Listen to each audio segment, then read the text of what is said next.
Ça mérite un Anthony Martineau au Temple immédiatement. Tony, comment ça va? Ça va très bien. C'est frisqué à l'extérieur comme à l'intérieur de l'édifice. Je tenais à t'en faire part. Ça m'a fait du bien d'en parler. Bon, ben très bien. Probablement pire dehors qu'en dedans, par exemple. Alors, au rayon des notes de match, Anto, pour la rencontre de ce soir, là, je le disais, Daubèche qui obtient un 4e départ. Qu'en est-il de Samuel Montembeault exactement, là? Ben, il y en a qu'il était sur la patinoire ce matin, a fait du temps supplémentaire avec Éric Raymond, bougeait bien, semblait en bonne forme. Mais présentement, je pense que le club y va avec le gardien qui lui donne de bons matchs collés, j'ai envie de dire, un peu plus de constance. Il n'est pas dit que Samuel Montembeault ne verra pas d'action plus tard cette semaine avec la semaine, encore une fois, très occupée qui attend le Canadien. Mais honnêtement, ce matin, Samuel avait l'air bien. Ça me fait toujours rigoler quand je vois des photos circuler sur les réseaux sociaux. Le casier vide, Samuel Montembeault, qu'est-ce qui se passe? Est-ce qu'il a été changé? Il y a un virus. Ça se peut-tu qu'on veuille désinfecter l'équipement? Ça se peut. Il était là ce matin, OK? Hey, c'est réglé.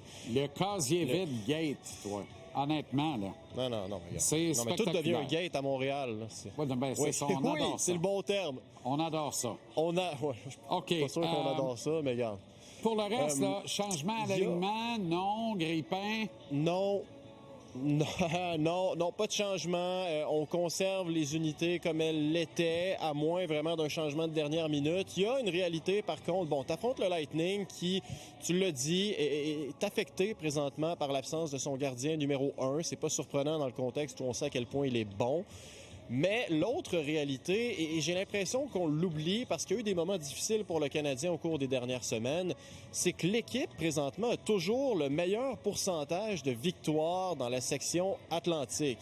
Oui, on est bon pour parler des choses qui vont pas bien, mais le Canadien, qui probablement surfe encore sur son bon début de saison, mais advenant une victoire ce soir, rejoindrait les Red Wings au sommet de sa division. Alors, j'en ai parlé à Alexandre Carrier. Voici comment il voit les choses, lui. Je pense que ça a commencé avec notre début de saison. Quand tu as un bon début de saison, tu te donnes une chance quand ça va un peu moins bien des fois avec les blessures ou bien juste en tant que groupe, des fois ça va moins bien. Donc, je pense que ça donnait une chance. Je pense que le revenu de vraiment notre identité les derniers matchs. On joue du mieux, du plus solide hockey, puis je pense que ça paraît. Mais c'est vrai qu'avec un jeune groupe comme ça, tu peux pas relâcher. Tu continues à pousser, puis on espère gagner ce soir pour être en haut de la division.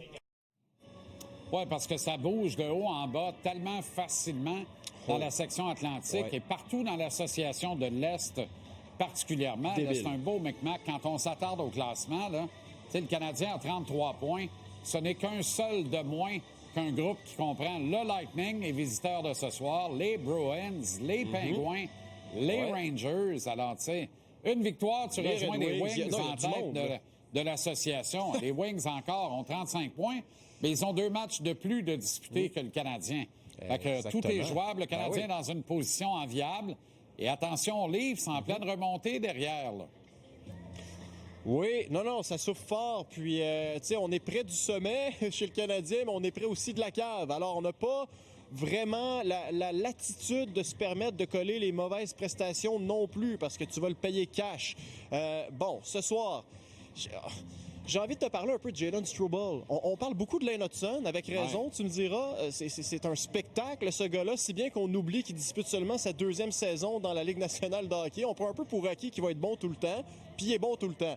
Mais j'ai eu envie de creuser un peu. Je me suis dit, Lane Hutson est bon, mais avec qui il joue depuis le début de la saison? Le gars s'appelle Jalen Struble.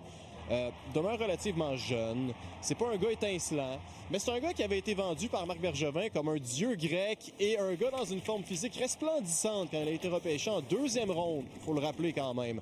Ce matin, j'ai parlé à Jalen Struble de ça. Je lui ai dit, est-ce que tu trouves que tu commences à ressembler à l'espèce de pépite que nous avaient vendu les anciens dirigeants entre repêchant? J'ai parlé à Lane Hutson aussi de s'il aimait ou non jouer avec Jalen et, tiens, l'opinion de Martin Saint-Louis aussi sur son 47. OK. He kind of lets me do my thing, when there's a chance to do so, and he's always covering for me and making it easy for me. The Bell Center is pretty stingy on giving out hits, but I feel like I've been playing pretty physical, and I'd like to bring that, even though it doesn't maybe get on the stat sheet. But I feel like I'm playing that fast, physical type of hockey that I want to be playing. Je trouve qu'il est steady. Il se défend bien, puis Quand tu remarques pas Strubs, c'est pas parce qu'il n'a pas joué une bonne game. C'est parce qu'il garde ça simple, il va défendre. Quand il y a une chance, il en donne à l'aine. Puis il protège les choses un petit peu. Ouais, je trouve ça intéressant parce que personnellement, je le remarque un peu trop souvent à mon goût. C'est exactement le genre de gars qu'il ne faut pas que tu remarques, à part peut-être pour une mise en échec percutante ou encore il laisse tomber les gants, ce qu'il fait de plus en plus d'ailleurs. On parle d'un prospect intéressant. Est-ce qu'à ce point, je pense qu'il est peut-être plus stable qu'Arbor Xhekaj, donc devant lui dans la hiérarchie du Canadien. Oui. Mais avant longtemps, un gars comme Ekstrom va passer devant ces deux gars-là. Et souhaitons le nous, d'ailleurs. Il faut qu'on se le souhaite, là, pour vrai. Non, 100%. 100%. Il ne faut pas oublier qu'Aiden Goulet aussi. Souvent, on associait aussi le fait que Jayden Struble jouait avec Lane Hudson parce que Caden Goulet n'était pas là. Et dans un sens, ça se tient très bien. C'est ça. Par contre, le gars, depuis, j'ai envie de dire 2 semaines, je trouve qu'il a pris une étape, un step, là, vraiment, comme par rapport à Arbor Xhekaj. Je le trouve plus stable, tu l'as dit, je le trouve plus... c'est plus facile de se fier à Jayden Struble sur le plan défensif que sur Arbor Xhekaj qui multiplie les mauvaises décisions quand tout paraît simple. J'ai toujours apprécié aussi les pieds de Jayden Struble qui peut des fois, justement, comme Lane l'a bien mentionné, avoir ses arrières quand Lane décide de faire ses choses à lui. Alors oui, ça demeure intéressant, mais bon, c'est pas le premier candidat. Un mot sur le désavantage numérique en terminant, Anto? Parce que c'est pas la force des Canadiens. Ce soir, on regarde le Lightning. Meilleure formation de la Ligue, Jean-Charles, en désavantage numérique. Tu regardes le Canadien, on est parmi les pires.